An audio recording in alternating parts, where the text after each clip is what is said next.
Hrvatska sprovede fundamentalni programi што ја доведоа до прагот на Европската унија и таа треба да биде модел за другите земји во регионот, подвече заменик помошникот државен секретар Филип Рикер на синоќешниот брифинг за американската политика кон Балканот во Центарот за странски новинари во Вашингтон. За спорот околу името меѓу Македонија и Грција, Рикер смета дека решавањето не е нешто што некој друг може да го реши во нивно име.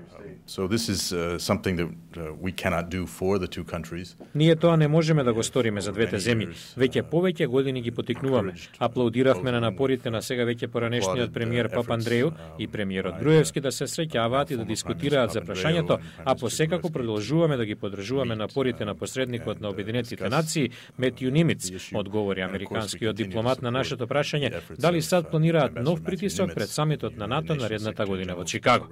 Пред 2 недели на конгресен распит за состојбите на Балканот, поранешниот амбасадор во НАТО Курт Вокер предложи САД и Европската унија координирано да извршат притисок и да ја реафирмираат валидноста на времената спогодба, со што Македонија најпрвим би влегла во НАТО под референцата БРМ, а потоа би се решавал спорот околу името.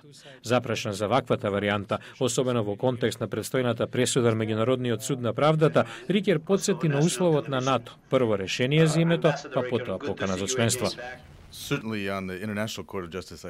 За Меѓународниот суд на правдата не би сакал да прејудицирам за одлуката, но основната ситуација е иста. НАТО мощно јасно наведи и во бројни прилики повтори дека Македонија ќе добие покана да се приклучи по решавањето на прашањето со името. Ние ќе продолжиме да ги охрабруваме Македонија и Грција да соработуваат за да најдат решение што одговара на обете страни, а ние тоа ќе го прифатиме, рече Рикер. Поранешниот амбасадор во Македонија подлече дека посредникот Нимиц е на располагање на обете земји, како и дека најкусиот пат до решението е доаѓање на иста маса.